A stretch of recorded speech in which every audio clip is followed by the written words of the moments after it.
محدثاتها وكل محدثة بدعة وكل بدعة ضلالة وكل ضلالة في النار. أيها الناس، فإن الله سبحانه وتعالى أوجد العباد من العدم وأمدهم بالنعم، فقال جل وعلا: وآتاكم من كل ما سألتموه وإن تعدوا نعمة الله لا تحصوها إن الإنسان لظلوم كفار.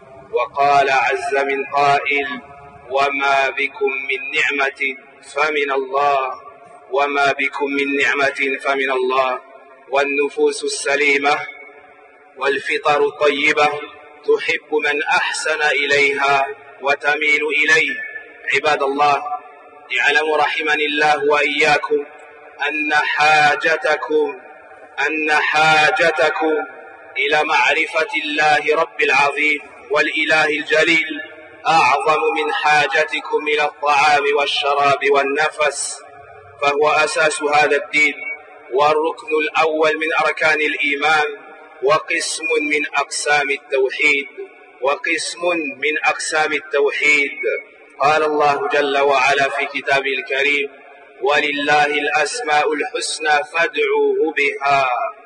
ولأجل ذلك خلق ربنا سبحانه وتعالى كل شيء لتعلموا أن الله على كل شيء قدير وأن الله قد أحاط بكل شيء علما. والقرآن المجيد أحسن الكتب المنزلة وأعظم ما فيه معرفة الرب العظيم بأسمائه وصفاته وأفعاله جل وعلا. قال سبحانه وتعالى: رب السماوات والأرض وما بينهما فاعبده واصطبر لعبادته هل تعلم له سميا. ومعرفة الله طريقة إلى الجنة وطريقة لنيل محبة الله جل وعلا.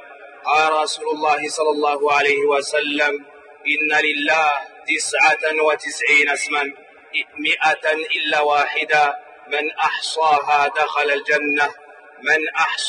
دخل الجنة. رواه الشيخان من حديث أبي هريرة رضي الله عنها. وقالت عائشة رضي الله عنها أمنا: بعث النبي صلى الله عليه وسلم رجلا على سرية، وكان يقرأ لأصحابه في صلاته ويختم بقل هو الله أحد. فلما رجعوا ذكروا ذلك للنبي صلى الله عليه وسلم، فقال: سألوه لأي شيء يصنع ذلك؟ فقال: لأنها صفة الرحمن وأنا أحب أن أقرأ بها. فقال النبي صلى الله عليه وسلم: أخبروا بأن الله يحبه. رواه البخاري. وهكذا أخبر النبي صلى الله عليه وسلم بأن هذه السورة الكريمة تعدل ثلث القرآن، وأن آية الكرسي أعظم آية في كتاب الله العزيز لما تضمنت من أسمائه وصفاته. عباد الله، يقول العلامة ابن القيم رحمه الله تعالى في الجواب الكافي: فإن حياة الإنسان بحياة قلبه وروحه، ولا حياة للقلب إلا بمعرفة فاطره ومحبته وعبادته وحده. ومن فقد هذه الحياة فقد الخير كله، فقد الخير كله. ومعرفة الله أمر الله بذلك في كتابه الكريم فقال: واعلموا أن الله بكل شيء عليم، فاعلموا أن الله عزيز حكيم، واعلموا أن الله غفور رحيم، فاعلم أنه لا إله إلا الله، إلى غير ذلك من الآيات الكريمة. فاسمعوا بعض أوصاف ربكم جل وعلا، ولتعلم يا عبد الله أن إلهك له من الأسماء أحسنها ومن الصفات أكملها وله المثل الأعلى. يقول النبي صلى الله عليه وسلم: لا أحصي ثناء عليك أنت كما أثنيت على نفسك. وجميع من في السماوات والأرض ينزهون الله عز وجل من جميع العيوب والنقائص. قال الله: سبح لله ما في السماوات والأرض وهو العزيز الحكيم.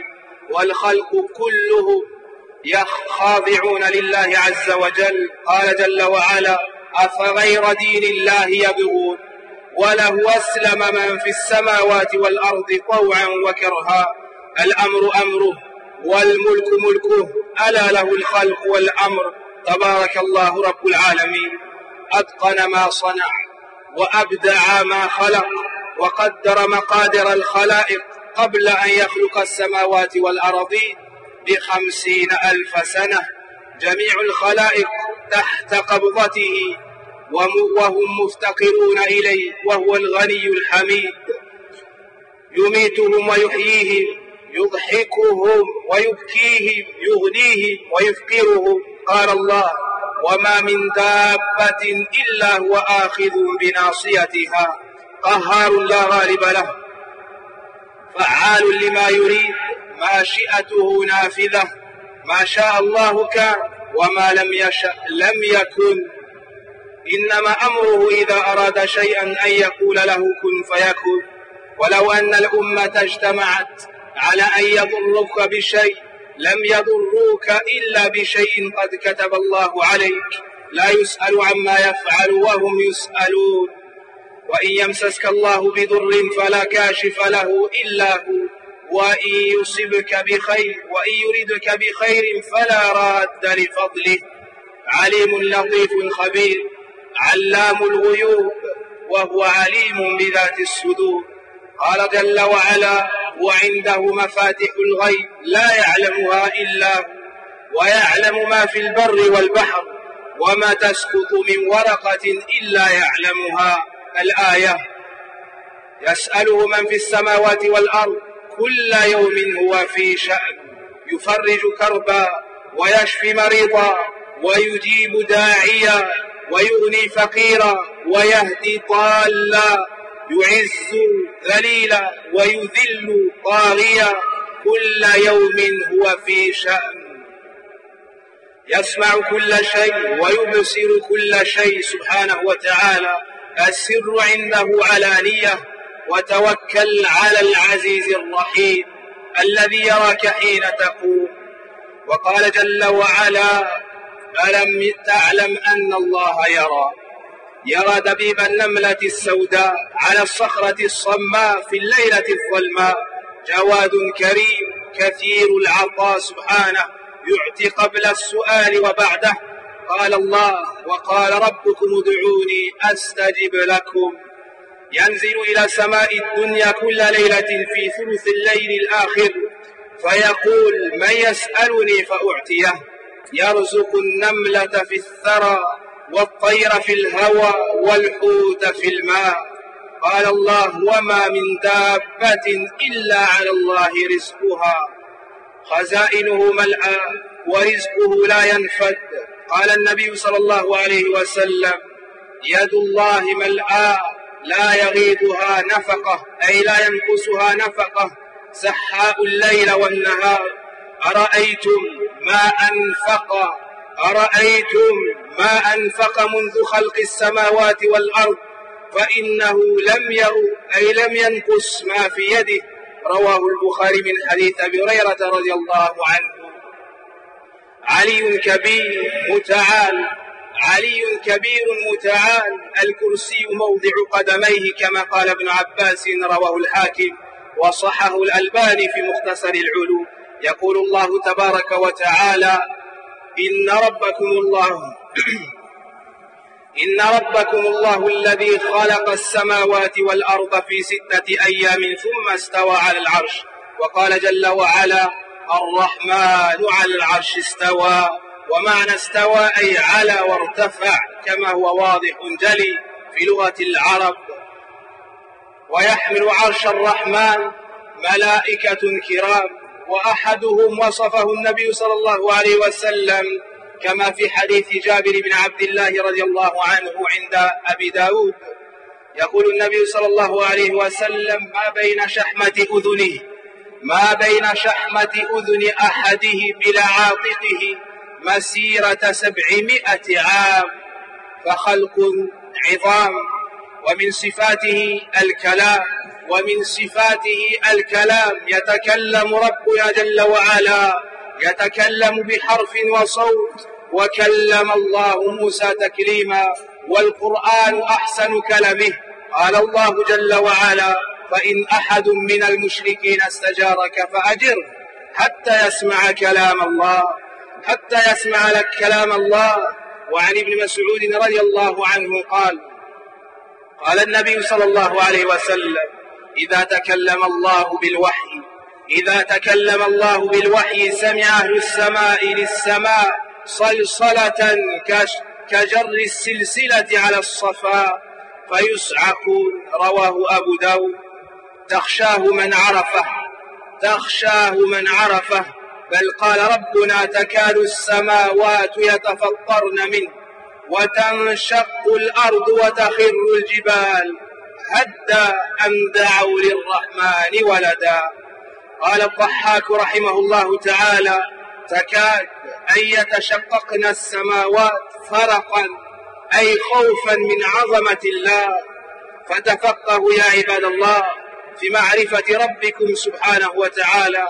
وكان النبي صلى الله عليه وسلم حريصا جدا على تعليم الصحابة أو أسماء وصفات ربهم جل وعلا. عن أبي موسى رضي الله عنه قال: قام فينا رسول الله صلى الله عليه وسلم ب5 كلمات فقال: إن الله لا ينام ولا ينبغي له أن ينام. إن الله لا ينام ولا ينبغي له أن ينام، يخفض القسط ويرفعه، يرفع إليه عمل الليل قبل عمل النهار، وعمل النهار قبل عمل الليل حجابه النور، لو كشفه لأشرقت سبحات وجهه ما انتهى إليه بصره من خلقه. رواه مسلم. والله سبحانه وتعالى فوق ما يصف الواصفون، فلا ند له ولا كفء له، فلا تضربوا لله الأمثال. قال الله سبحانه وتعالى: بسم الله الرحمن الرحيم: قل هو الله أحد الله الصمد لم يلد ولم يولد ولم يكن له كفوا أحد. وأسأل الله سبحانه وتعالى بأسمائه الحسنى وصفاته العلى أن يبصرنا في دينه.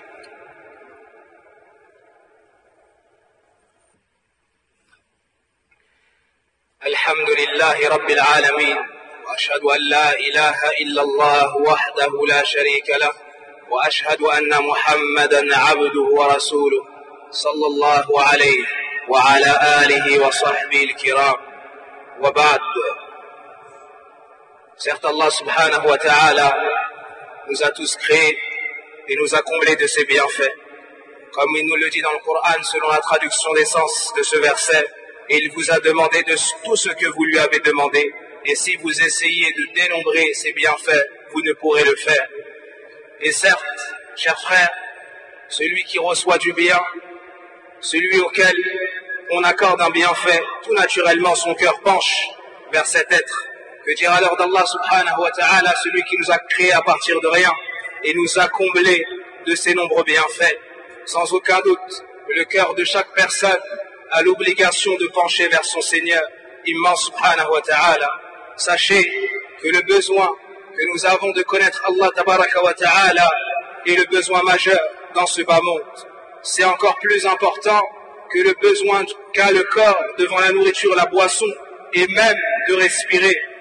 C'est la base de notre religion, le premier pilier de la foi, ce sur quoi repose la connaissance d'Allah, ce sur quoi repose l'unicité d'Allah subhanahu wa ta'ala.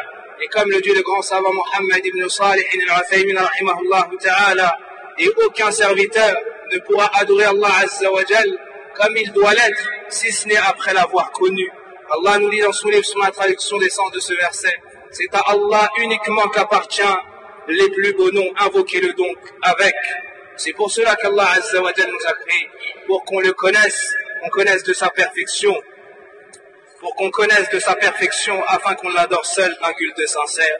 Et le Coran, comme vous le savez tous, est le meilleur livre qui a été révélé par Allah tabaraka wa ta'ala. Et la meilleure chose qui s'y trouve est sa description, à travers ses noms, à travers ses attributs, à travers ses actions, subhanahu wa ta'ala. Allah est le Seigneur des cieux et de la terre et de tout ce qui se trouve entre les deux. Adore-le donc et sois constant dans son adoration. Lui connais-tu un homonyme? Voici la traduction d'un des versets de Surat Maryam. Allah subhanahu wa ta'ala, si nous étudions ses noms, si nous étudions ses attributs, il nous guidera vers le paradis, augmentera l'amour que nous avons pour lui et lui-même nous comblera de par son amour subhanahu wa ta'ala. En effet, le prophète sallallahu alayhi wa sallam nous dit, certes Allah a 99 noms, 100 moins 1. Celui qui les mémorise, il entrera au paradis. Celui qui les mémorise entrera au paradis, c'est-à-dire celui qui les étudie, adore Allah Azza wa Jal avec et les mémorise, il entrera au paradis. Aisha radiallahu anha, notre chère mère, nous dit qu'un jour le prophète sallallahu alayhi wa sallam envoya un groupe de compagnons dans une expédition et il désigna parmi eux un imam. Ce dernier présidait donc la prière pour ce groupe de compagnons et à chaque fin de rak'ah, il finissait par Qul huwallahu ahad. À la fin de chaque unité de prière, il restait suratul Ikhlas. Alors les compagnons, à leur retour, ont demandé au prophète sallallahu alayhi wa sallam à ce sujet, ont informé le prophète sallallahu alayhi wa sallam de cela. Et il leur a répondu, demandez-lui donc pourquoi est-ce qu'il agissait de la sorte. Et le compagnon, lorsqu'on le questionna, a répondu, je récite cette sourate car elle contient la description du tout miséricordieux. Et j'aime réciter cette sourate. Le prophète sallallahu alayhi wa sallam, après avoir eu connaissance de sa réponse, a dit, informez-le qu'Allah l'aime, informez-le qu'Allah l'aime. Donc, l'amour des noms et des attributs d'Allah Azza wa Jal est une cause pour recevoir l'amour d'Allah tabaraka wa ta'ala. Aussi, le grand savant Ibn al-Qayyim rahimahullah ta'ala nous montre l'importance de cette connaissance, la connaissance d'Allah tabaraka wa ta'ala, qui est une des bases fondamentales de notre religion, en nous disant, certes la vie de l'homme, certes la vie de l'humain, en réalité n'est qu'à travers la vie de son cœur et de son âme. Et il n'y a pas de vie possible. Et il n'y a pas de vie possible pour le cœur si ce n'est à travers la connaissance de son Créateur. Si ce n'est à travers la connaissance de son Créateur, son amour et son adoration d'un culte sincère. Et celui qui perd cette vie véritable à travers la connaissance d'Allah, il aura perdu dans ce bas monde tout le bien. Il aura perdu dans ce bas monde tout le bien. Et ô combien sont nombreux les versets dans lesquels Allah Azza wa Jal nous ordonne de le connaître. Il nous dit, à titre d'exemple, sur la traduction des sens, et sachez qu'Allah est savant de toutes choses, et sachez qu'Allah est puissant et sage, et sachez qu'Allah est pardonneur et miséricordieux. Sache qu'il n'y a point de divinité digne d'être adorée excepté Allah, et encore d'autres nombreux versets du Coran. Il nous faut connaître qui est notre Seigneur. Il nous faut connaître Allah subhanahu wa ta'ala, le Seigneur immense. Il nous faut savoir en premier lieu qu'il a les noms les plus parfaits et les attributs les plus complets. Il n'est pas sujet à l'erreur ni à l'imperfection. Le prophète sallallahu alayhi wa sallam, après avoir fait ses éloges, dit, je ne peux te décrire comme tu le mérites, tu es comme tu t'es décrit toi-même. C'est-à-dire, quelle que soit la perfection que tu cherches à attribuer à Allah, Allah est encore meilleur que cela, subhanahu wa ta'ala. Tout ce qu'il y a dans les cieux et la terre proclame la pureté d'Allah tabaraka wa ta'ala et déclare qu'il est exempté de tout défaut, subhanahu wa ta'ala. Tout ce qu'il y a dans les cieux et la terre s'humilie devant son pouvoir absolu. Est-ce qu'il recherche une autre religion que celle d'Allah? À lui se soumet tout ce qu'il y a dans les cieux et sur la terre. C'est ainsi qu'Allah Azza wa Jal nous enseigne dans le Coran qu'il est le dominateur suprême, subhanahu wa ta'ala. L'ordre tout entier lui revient, la royauté tout entière lui revient, à lui appartient la création et l'ordre, à lui appartient la création et l'ordre. Il a créé de la plus belle des façons, il crée de la plus belle des façons, il a agencé parfaitement les cieux et la terre, tu n'y trouves aucune imperfection ni aucun défaut. Il a décrété toutes choses jusqu'au jour du jugement dernier, et cela 50 000 ans avant la création des cieux et de la terre. Tout ce qu'il y a dans les cieux et la terre, tout ce qu'il y a dans les cieux, sur la terre, dans les mers et entre les deux, est soumis à la volonté d'Allah Azza wa Jal et dans le besoin de sa subsistance auprès d'Allah Tabaraka wa Ta'ala. Quant à lui, c'est le riche digne de louange et il se passe largement des mondes. Il donne la vie et la reprend. Il donne la vie et la reprend. Il fait rire et il fait pleurer. Il enrichit et il appauvrit. Il élève et il rabaisse comme il le veut, subhanahu wa ta'ala. Il n'y a pas une créature sur la terre sans que son tout-paix soit auprès d'Allah Azza wa Jal. C'est le dominateur suprême. Il fait ce qu'il veut. Sa volonté est suprême, subhanahu wa ta'ala. Ce qu'il veut se réalise et ce qu'il ne veut pas ne se réalise pas. Lorsqu'il veut une chose, il n'a qu'à dire kun, il n'a qu'à dire soit, et cette chose sera. Et cette chose devient si l'ensemble des communautés s'unissaient pour te toucher d'un mal, elles ne pourraient le faire, sauf ce qu'Allah Azza wa Jal a déjà décrété. On ne le questionne pas sur ses actions, mais c'est plutôt ses serviteurs qui seront interrogés. Si Allah te touche d'un mal, personne ne peut l'enlever, si ce n'est lui. Et s'il te touche d'une grâce, personne ne peut repousser ses faveurs. Il est savant, parfaitement connaisseur des choses les plus subtiles. Il connaît l'invisible et il est savant du contenu des poitrines. Auprès de lui se trouvent les clés de l'inconnaissable. Il connaît tout ce qu'il y a dans les cieux et sur la terre. Et comme il nous l'enseigne dans Suratul An'am, c'est lui qui détient les clés de l'inconnaissable. Personne ne les connaît en dehors de lui. Il sait ce qu'il y a sur la terre. Il sait ce qu'il y a dans la mer. Il n'y a pas une feuille au monde qui tombe d'un arbre sans qu'il ne le sache, ni même une graine. Donc Allah Azza wa Jalla est parfaitement connaisseur de toutes choses. Tout ce qu'il y a dans les cieux et la terre, tout ce qu'il y a dans les cieux et sur la terre est dans le besoin d'Allah. Chaque jour, il agit, chaque jour, il fait pour nous. Il dissipe l'affliction d'une personne dans la difficulté. Il guérit un malade. Il répond à une invocation. Il enrichit le pauvre. Il guide l'égaré. Il élève et renforce l'humilié. Il humilie celui qui se prend pour un dominateur. Chaque jour, il agit, subhanahu wa ta'ala. Il entend tout et voit tout, tabaraka wa ta'ala.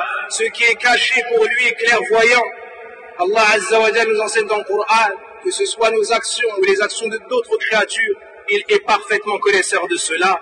Il n'y a pas une fourmi noire qui marche dans la nuit ténébreuse sur une roche sans qu'Allah Azza wa Jalla le voie. C'est pas, tabaraka wa ta'ala.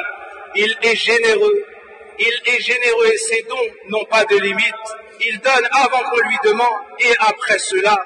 Allah tabaraka wa ta'ala nous enseigne dans le Coran en disant sur la traduction l'essence de ce verset, votre Seigneur dit invoquez-moi, je vous répondrai.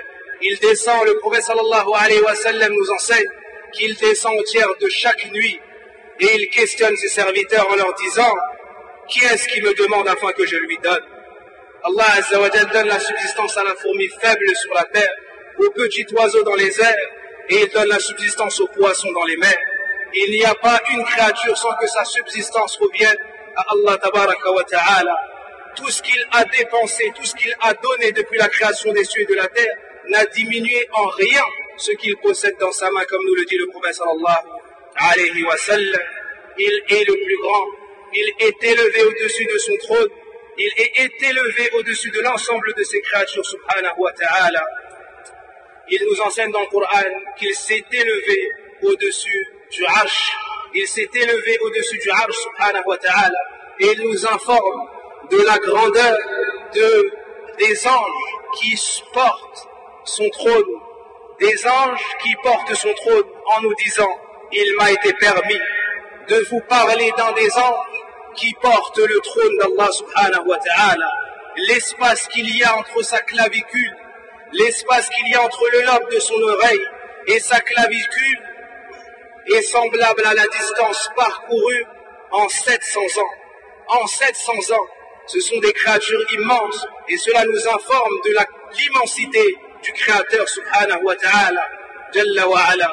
Parmi ses attributs, Al-Kalam, Allah parle. Parmi ses attributs, Al-Kalam, la parole, il parle comme il le veut, à qui il le veut, subhanahu wa ta'ala. Il a parlé à Moussa de vive voix. Et lors de l'ascension, il a parlé au prophète Mohammed sallallahu alayhi wa sallam.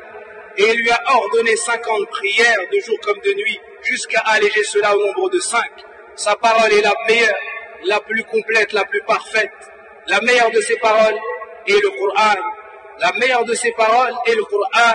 Le prophète sallallahu alayhi wa sallam nous dit, comme le rapporte Abdullah ibn Mas'ud radiallahu anhu, lorsqu'Allah parle de par la révélation, les gens des cieux entendent sa parole dans les cieux, ou lorsqu'Allah parle de par la révélation, les gens des cieux entendent dans les cieux un craquement. Lorsqu'Allah Azza wa Jal parle de par la révélation, les habitants des cieux, les anges, entendent un craquement dans les cieux, comme si une chaîne avait été tapée contre un rocher. Comme si une chaîne avait été tapée contre un rocher. Ceux qui le connaissent le redoutent. Plus encore, il s'en faut de peu pour que les cieux se fendent. Il s'en faut de peu pour que les cieux se fendent, et pareillement pour la terre, et que les montagnes tombent. Pourquoi cela? Car ils ont attribué au tout miséricordieux un enfant. Et Al-Dhahhak nous cite dans le tafsir de ce verset que la cause de cela est l'immensification accordée par les cieux à Allah Tabaraka wa Ta'ala. Les cieux ont peur d'Allah Azza wa Jal de par son immensité, alors il s'en faut de peu pour que les cieux ne s'effondrent. Il nous faut donc apprendre cette science que le prophète sallallahu alayhi wa sallam enseignait aux compagnons. Il leur dit un jour 5 paroles. Certes, Allah ne dort pas et il ne sied pas à sa perfection de dormir jusqu'à la fin du hadith, dans lequel il nous enseigne que son voile est de lumière. S'il le dévoilait, tous ceux que son regard aurait atteint comme créature auraient été foudroyés. Allah Tabaraka wa Ta'ala est bien au-dessus de ce que nous pouvons décrire, bien au-dessus de ce que nous pouvons dire comme perfection. Il n'a pas d'égal, n'a pas d'associé, rien ne lui est semblable. C'est lui, Allah, la divinité unique, le seul vers lequel nous méritons, le seul vers lequel il nous faut nous diriger pour l'ensemble de nos affaires. Il n'a pas été enfanté, il n'a pas enfanté, n'a pas été enfanté, il n'a pas d'égal. وَمَا قَدَرُ اللَّهَ حَقَّ قَدْرِهِ وَالْأَرْضُ جَمِيعًا قَبْضَتُهُ يَوْمَ الْقِيَامَةِ وَالسَّمَاوَاتُ مَطْوِيَّاتٌ بِيَمِينِهِ سُبْحَانَهُ وَتَعَالَى عَمَّا يُشْرِكُونَ. Et ils n'ont pas estimé Allah à sa juste valeur. Et ils n'ont pas estimé Allah à sa juste valeur. Et il fera de la terre tout entière une poignée le jour de la résurrection. Et il pliera les cieux dans sa main droite. Abdullah ibn Umar radiallahu anhu nous dit que le messager d'Allah sallallahu alayhi wa sallam a dit يَطْوِي اللَّهُ السَّمَاوَاتِ يَوْمَ الْقِيَامَةِ ثُمَّ يَأْخُذُهُنَّ بِيَدِهِ الْيُمْنَى ثُمَّ يَقُولُ أنا الملك أين الجبارون أين المتكبرون ثم يطوي الأراضين ثم يأخذه باليد الأخرى ثم يقول أنا الملك أين الجبارون أين المتكبرون. رواه أبو داود وصححه العلامة الألباني. Le dernier hadith que nous citons pour nous enseigner qui est Allah Tabaraka wa Ta'ala, notre Seigneur, et le hadith de Abdullah ibn Umar, dans lequel il nous dit, le messager d'Allah sallallahu alayhi wa sallam nous dit, Allah pliera les cieux le jour de la résurrection et les prendra avec sa main droite et il dira, je suis le maître. Où sont les orgueilleux? Où sont ceux qui s'élevaient dans ce bas monde? Puis il pliera les terres et les prendra de son autre main et il dira, je suis le roi, je suis le maître. Où sont les orgueilleux? Où sont ceux qui s'élevaient? فَذَلِكُمُ اللَّهُ رَبُّكُمْ. Voici qui est Allah subhanahu wa ta'ala, votre Seigneur, le seul qui mérite d'être adoré. Wallahu a'lam. Wa salli Allahumma wa barik ala nabiyyina Muhammad wa ala alihi wa sahbihi ajma'in. Allahumma ya hayyu ya qayyum bi rahmatika nastaghiith. Aslih sha'nana kullahu wa la takilna ila anfusina tarfata 'ayn. ربنا آتنا في الدنيا حسنة وفي الآخرة حسنة وقنا عذاب النار. اللهم اشف مرضانا ومرضى المسلمين. اللهم اشف مرضانا ومرضى المسلمين واقض الديون عن المدينين. اللهم اغفر لنا ولوالدينا. اللهم اغفر لنا ولوالدينا. اللهم اصلح ذرياتنا. اللهم اصلح ذرياتنا. سبحانك اللهم وبحمدك أشهد أن لا إله إلا أنت أستغفرك وأتوب إليك.